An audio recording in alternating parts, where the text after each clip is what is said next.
Hello, Joe. Let's read the question. Let A and be the area bounded by the curve y equal to x to the power n greater than equal to 1, and the line x equal to 0, y equal to 0, and x equal to 1 by 2. If summation n तक हमें sum find करना है n equal to 1 to n 2 to the power n a n upon n equal to 1 by 3, then find the value of n.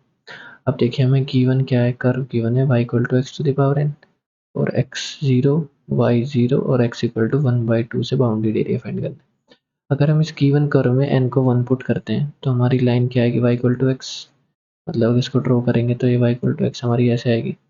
0 से 1 by 2 के लिए check करें तो n equal to 2 के लिए क्या आएगा, y equal to x square. मतलब कर्व हमारा कुछ ऐसे आएगा पैराबोलिक। ऐसे n को 3 पुट करेंगे तो y क्या आएगा, x की पावर 3। दैट इज ये भी कुछ ऐसे कर्व आएगा। तो सिंपली हमारा ऐसे कर इस टाइप का कुछ कर्व बनेगा। तो हम एक रफ ग्राफ बना लेते हैं किसके लिए, y equal to x to the power n के लिए। मतलब फर्स्ट क्वाड्रेंट में हमें पता चल गया कि ग्राफ हमारा किस फॉर्म का बन रहा है। ओके, तो अब देखिए हम क्या करते हैं, एक रफ ग्राफ ड्रॉ कर लेते हैं ऐसे सिंपली, और इसको बोल देते हैं ये हमारा y equal to x to the power n है। तो हमारा एरिया कैसे आएगा, ये देखिए ओरिजिन है 0, y इक्वल टू 0 वाला है मतलब x axis, x equal to 0 मतलब ये वाली लाइन x 0 और x 1 बाई 2 आएगा यहाँ कहीं। तो ये वाला एरिया हमें कैलकुलेट करना है। ओके, तो एरिया कैसे आएगा, जिसको हमें ए एन बोल रहे हैं, क्योंकि y equal to x to the power n के लिए फाइंड कर रहे हैं तो ए एन आएगा। That is 0 to 1 by 2 y d x के इक्वल आएगा। Fine, 0 to 1 by 2 x to the power n d x, integrate करेंगे तो x to the power n plus 1 upon n plus 1। Limits हमारे हैं 0 से 1 by 2। Simply limits put करेंगे, देखिए 1 upon n plus 1 हमारा कॉन्स्टेंट है, इसको बाहर लिखते हैं।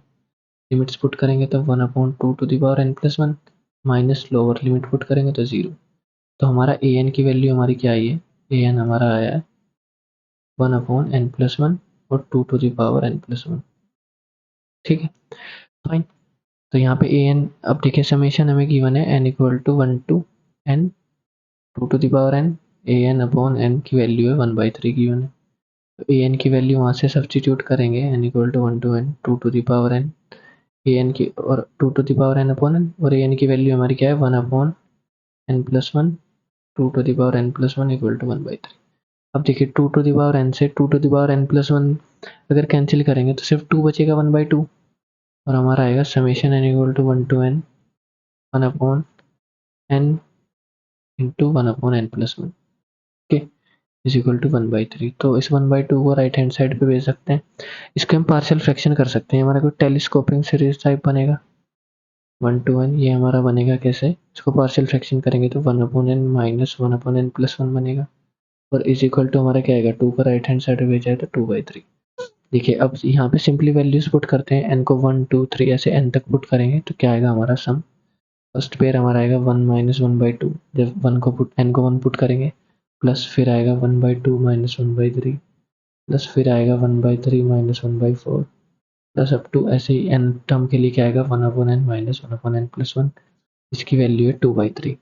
तो देखिए माइनस 1 बाई 2 से प्लस 1 बाई 2 कैंसिल होगा, माइनस 1 बाई 3 से प्लस 1 बाई 3, माइनस 1 बाई 4 से ऐसे प्लस 1 बाई 4, ऐसे ही अल्टरनेट सारी टर्म्स कैंसिल होते जाएंगे लास्ट तक, सिर्फ ये माइनस की 1 अपॉन n प्लस 1 टर्म बचेगी। यहाँ पे फर्स्ट पेयर से पहले टर्म बचेगी, लास्ट पेयर से last term. That is 1 minus 1 upon n plus 1 किसके इक्वल आएगा 2 बाई 3। तो इनको रीअरेंज करके लिखेंगे तो क्या आएगा 1 minus 2 by 3 equal to 1 upon n plus 1। यहाँ से एलसीएम लेंगे तो 3 minus 2 1 1 by 3 is equal to 1 upon n plus 1। That is n plus 1 का वैल्यू 3, मतलब n का वैल्यू आएगा हमारा 2। n का वैल्यू हमें फाइंड करना था, that is n is equal to 2। यही हमारा फाइनल आंसर है। I hope you understood this solution. Thank you.